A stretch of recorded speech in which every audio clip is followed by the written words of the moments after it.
My name is Eric Mintel.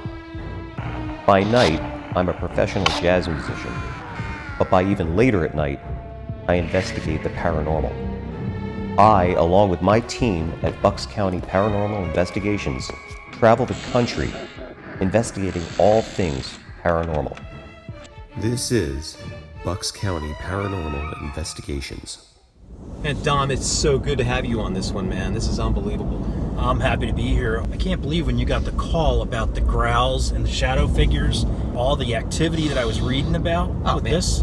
It's unbelievable, man. I mean, when I got the call from them and they told me what's going on over there, I said, we got to get over there and check it out. I mean, we've had such a big caseload the last couple of months. They actually called me in May, but we're just getting out here now, October 1st. So it's unbelievable. So it's like 90 degrees outside. Why are you wearing a jacket? Dom, I'm trying to represent Bucks County Paranormal. But that's what I was going to ask you. Why are we wearing black? I haven't figured that out. I'll tell you what, Dom, man. We're burning daylight. We need to get the hell over there and find out what's going on. Going as fast as I can. I don't know what the hell we're going to walk into tonight, but let's just be on high alert. And Dom, guess what? If you see or hear anything, man, get on the damn radio.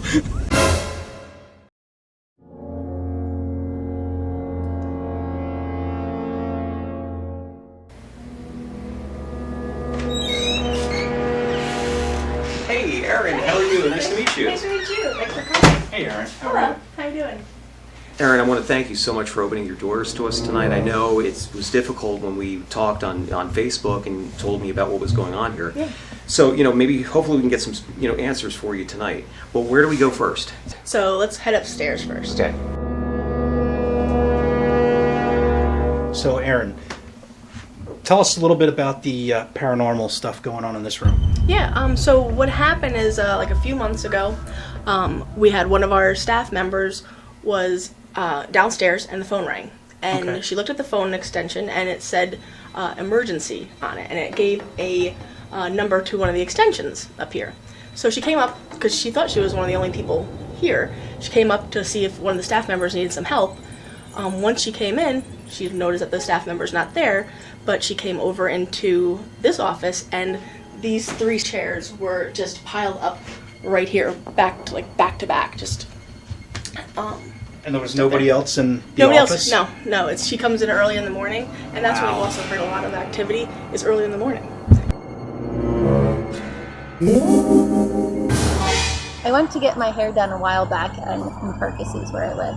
And oddly enough, my hairstylist I was talking about her where I work, and she actually is friends with the person that lives in the house that's literally down that little bridge to the right of where I am.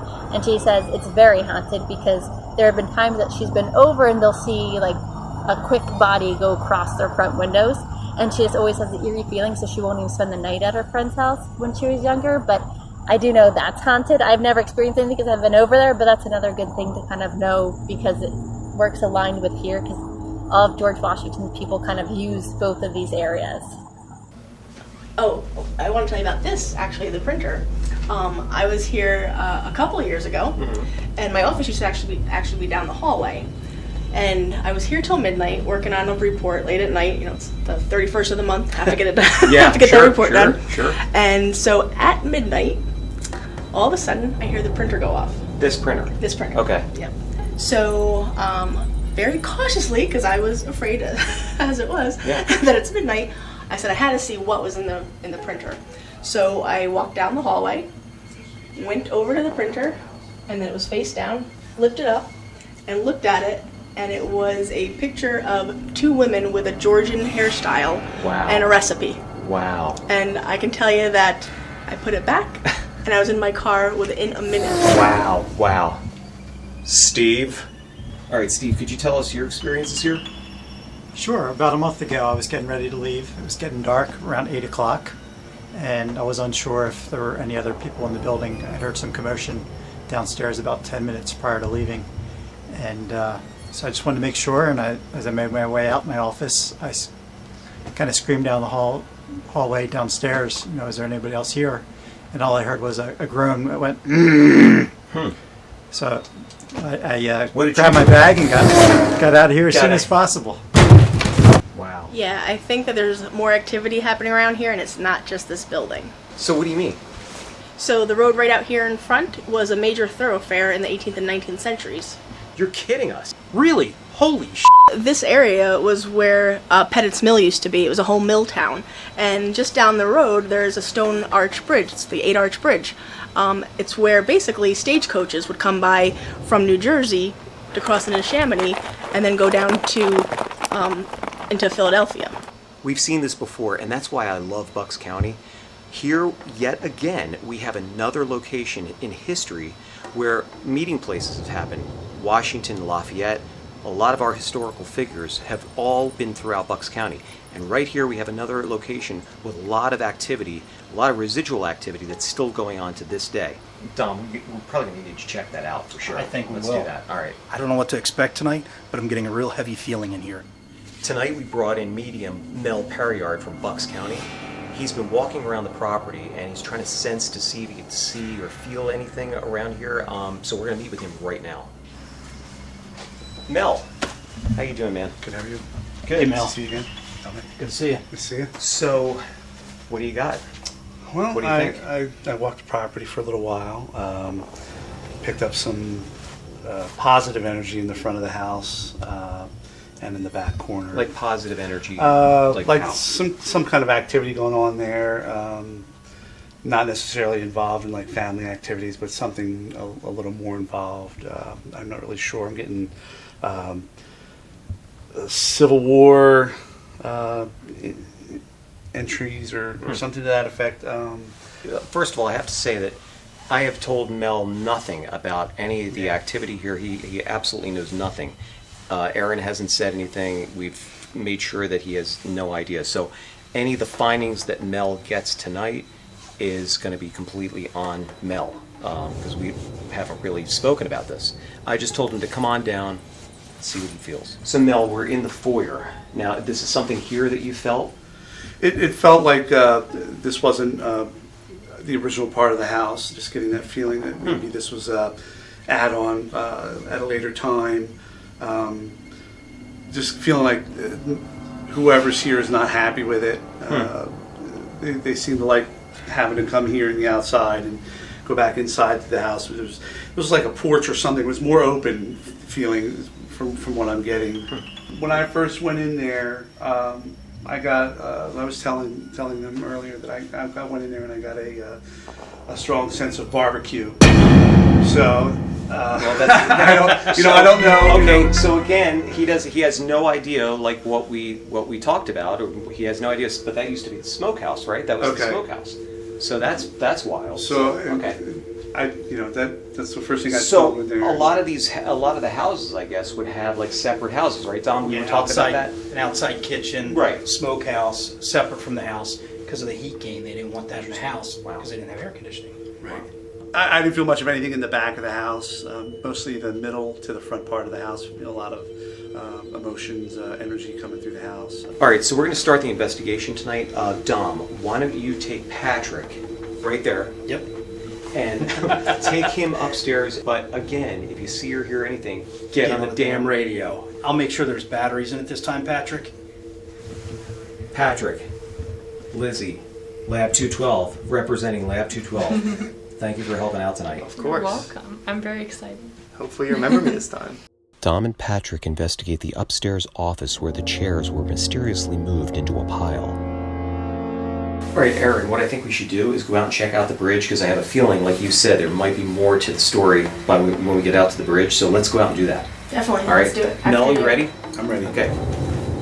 Patrick, I got the EMF tester. I'm going to hand that over to you. All right. You got your radio. And I made sure there's batteries in it. All right. So, Erin, this is the bridge. Yeah, so this was a timber and stone bridge during the Revolutionary War. All right, this is the room where the 3 chairs were all piled together right here. I'm going to go next door. I'll leave you here. You've got batteries. You'll be okay. Again, they leave. This is gonna happen every time. And in 1802, they decided to turn it into a Nate Arch stone bridge. So this was a major road during the Revolutionary times and during the Civil War times. Go for Patrick. Guys, this can't happen twice, dude. You said it was just a one-time thing. Like, the shirt made up for last time, but I can't keep doing this. But there's been some activity out here.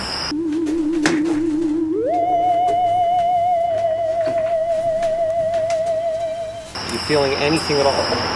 I'm not feeling anything at the moment. I mean, it's hard for you to just I'd have to conjure it. walk the bridge a little bit. Yeah. Do you want to walk the bridge a little bit? Sure, I can do that. Okay.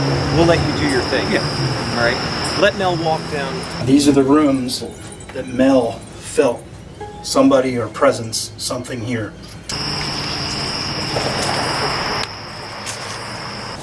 What do you get on the EMF meter? It's going between 0.0 and 0.1. Oh, it jumped to 3.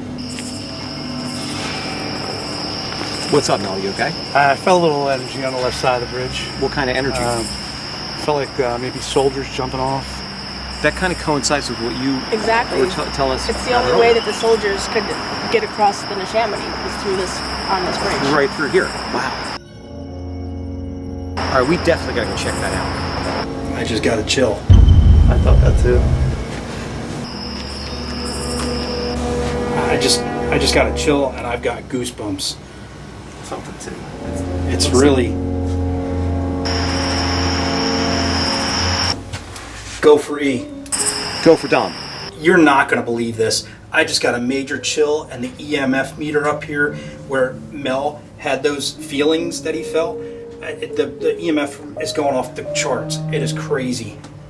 You're kidding me. I mean, we're on the bridge right now. Mel is kind of walking around to see what's going on. He's trying to see if he can feel anything. But hang tight. We'll be up there in a little while. We've seen this before. Sometimes the electromagnetic energy in a supposed haunted building is still here, and the EMF detector that Patrick has will pick it up. Being in the electrical field, sometimes I know some of the lighting and the wiring can give off some of the electromagnetic field. Right now we have the lights off, and it's still picking up really good energy. Go for Patrick. Patrick? Come in, Patrick. Where is he? Hey, Dom, it's me. Listen, we're going to be back in. I know it's been about 3 hours, but we'll be back in. We're coming right now.